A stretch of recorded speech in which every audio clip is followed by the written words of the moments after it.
नमस्कार, भारत लाइव देख रहे हैं आप। भाजपा और जदयू एक दूसरे पर बयानों की तलवार चला रहे हैं।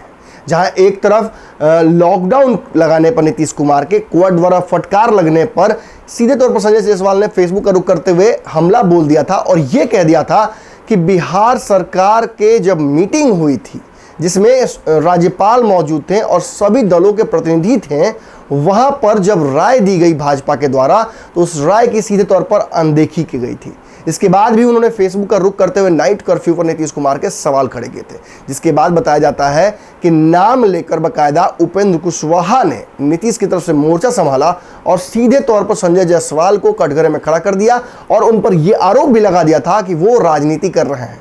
अब मामला बढ़ चुका है, कोर्ट ने फटकार लगाई, नीतीश कुमार ने लॉकडाउन लगाया। लॉकडाउन लगाने के बाद अब कहीं ना कहीं फेसबुक का रुख करते हुए फिर से संजय जायसवाल ने कहा है कि अपने क्षेत्र के लोगों को और खासतौर पे जो जनप्रतिनिधि है भाजपा के विधायक और सांसद, उनको कहा है कि आप अपने क्षेत्र के लोगों की समस्या का ध्यान रखिए, कोई भूखे नहीं मरना चाहिए, इलाज सबको मिलना चाहिए। लेकिन अंत में उन्होंने एक लाइन लिख दी जिसमें लिखा कि लॉकडाउन तो मैंने बहुत पहले ही कहा था कि लग जाना चाहिए था, लेकिन नहीं लगा। अब 40,000 से आकर 1 लाख तक पहुंच गए हैं और ऐसे नेताओं को भगवान सद्बुद्धि जरूर दे दिए हैं जो कल तक मुझे ज्ञान दे रहे थे। इस पर उपेंद्र कुशवाहा ने पर्सनली बात को लेना भी चाहिए राजनीति में, लेकिन जिस तरह के बयान उन्होंने उसके बाद दिए कि मगजमारी करने का वक्त नहीं है, उपेंद्र कुशवाहा सीधे तौर पर कह दिया फिर नाम लेते हुए कि मगजमारी करने का समय नहीं है, आप लोग इस वक्त राजनीति कर रहे हैं, आपको अपने क्षेत्र के लोगों की चिंता करनी चाहिए थी। जिसके बाद भाजपा के नेताओं ने यह कह दिया कि उपेंद्र कुशवाहा के पेट में गांठ है, क्योंकि कुछ दिनों पहले उपेंद्र कुशवाहा ने भाजपा की हार बंगाल में उसका वो जश्न मनाया था और कहा था कि ये चक्रव्यूह टूटने जैसा है।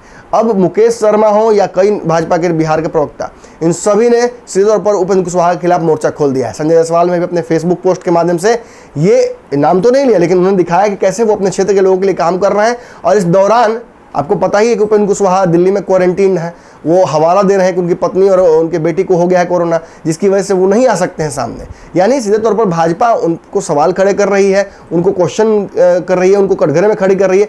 इसी बीच खबर आई है कि बिहार भाजपा और जदयू की लड़ाई के बीच अब तेजस्वी यादव फिर से एक बार कूद गए हैं। लगातार तेजस्वी यादव बीच बचाव का काम करने की कोशिश कर रहे हैं, क्योंकि बिहार में कोरोना की स्थिति है। वो लगातार आग्रह कर रहे हैं भाजपा के लोगों से कि अपन अनर्गल बयानबाजी ना करें।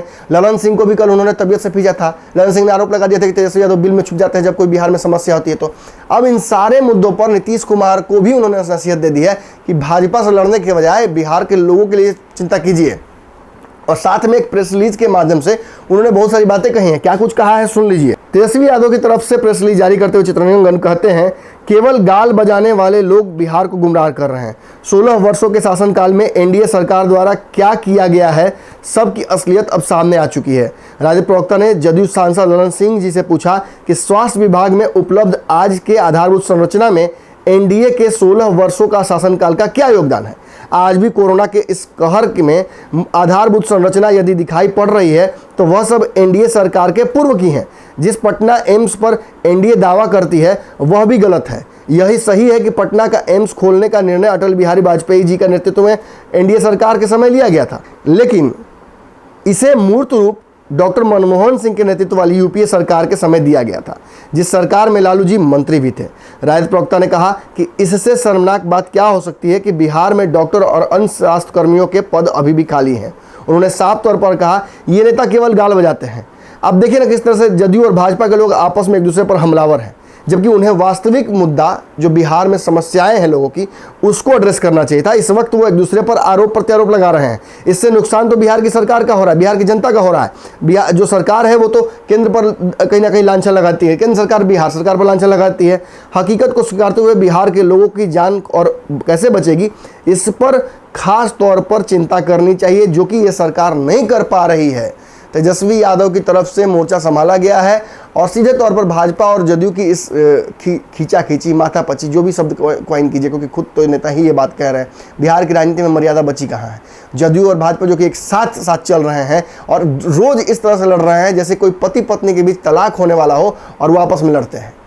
ये इस वक्त खास तौर पर जब बिहार में इतने लोग कोरोना से प्रभावित हैं, परिस्थितियाँ विकट होती जा रही हैं, क्या सही है? कमेंट सेक्शन खुला हुआ, आप अपनी राय दे सकते हैं। धन्यवाद। अगर ये वीडियो पसंद आई और वह बिहार के राजनीति और बिहारियत से सरोकार रखेनी तो सब्सक्राइब बटन दबा के चैनल के सब्सक्राइब कर ली। ओजे एगो घंटी बा, ओकरा बटन दबा देला से कुल सटीक और मारक खबर रुआ मुफ्त में मिल जाई। अगर रउआ पत्रकारिता के हमनी के नया प्रयोग में सहयोग कर चाहतनी तो ज्वाइन बटन दबा दी। पेटीएम नंबर नोट कर ली 9386816700। धन्यवाद।